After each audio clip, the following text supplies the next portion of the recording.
அன்பு தமிழ் உறவுகளுக்கு வணக்கம். இன்றைய எமது கருத்து இலங்கை அரசியல் பரப்பில் யாழ்ப்பாணம் செம்மணி புதைகுழி தொடர்பான இலங்கை தமிழ் அரசியல்வாதிகளின் அரசியல் போராட்ட முனைப்பு தொடர்பானது. 1996ஆம் ஆண்டு யாழ்ப்பாணத்தை ஆக்கிரமித்த இலங்கை ராணுவம் மற்றும் அவர்களோடு இணைந்த ஒட்டுக்குழுக்கள் என்று கூறப்படும் துணை ராணுவ குழுக்கள் சேர்ந்து புலிகளுக்கு எதிரான நடவடிக்கை என்ற பெயரில் தமிழ் மக்களுக்கு எதிராக மேற்கொண்ட ஒரு இன அழிப்பு சம்பவம் தான் செம்மணி புதைகுழி நடவடிக்கை என்று எங்களால் உணர முடிகிறது.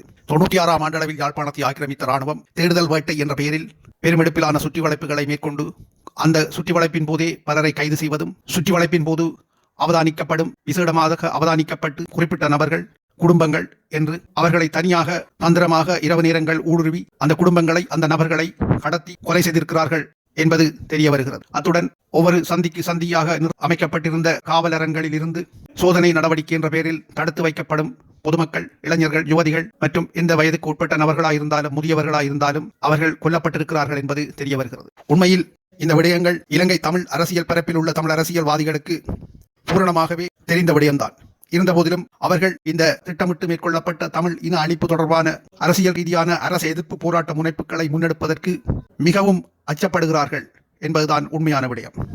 ஏனென்றால் அதற்கு காரணம் தமிழ் அரசியல்வாதிகள் தங்களுடைய உயிருக்கு பயப்படுகிறார். உண்மையில் இன்று நடைமுறையில் உள்ள அனுரகுமார திசநாயக்க அவர்களின் தலைமையிலான அரசின் நடவடிக்கைகள் சட்ட ரீதியான அணுகுமுறையாக இருந்தாலும் அந்த அரசிலும் கூட அரசியல் பழிவாங்கல்கள் இருப்பதாகவே தென்படுகிறது. இந்த சகல இன மக்களின் பிரச்சனைகளையும் நன்கு உணர்ந்ததாகவும் அது தொடர்பான தெளிவு தங்களுக்கு போதிய அளவு இருப்பதாகவும் கூறிக்கொண்டு ஆட்சி அமைத்த அரசு தன்னுடைய சிங்கள இன அரசு என்ற இயல்பு நிலையிலிருந்து மாறுபடாமல் அரசியல் பழிவாங்கல்களை செய்வது தவிர்க்க முடியாத நடவடிக்கையாகவே போய்கொண்டிருக்கிறது. அனுரகுமார திசநாயக்க அரசின் ஆட்சி காலம் முடிவடைந்து அடுத்து வரும் தேர்தல்களில் மீண்டும் படுமோசமான இனவரி பிடித்த சிங்கள ஆட்சியாளர்கள் ஆட்சியில் அமர்ந்தால், ஆட்சியில் அமரும் பட்சத்தில் இந்த போராட்ட முனைப்பு காட்டிய நபர்கள், அரசியல் ரீதியான போராட்ட முனைப்புகளை மேற்கொண்ட அரசியல்வாதிகள் தெரிவு செய்யப்பட்டு பழிவாங்கப்படலாம் என்ற ஒரு அச்சம் தமிழ் அரசியல் பிறப்பில் நீண்ட காலமாக இருக்கிறது. இலங்கை வரலாற்றை பொறுத்தவரையில் இது சகஜமான விடயம்.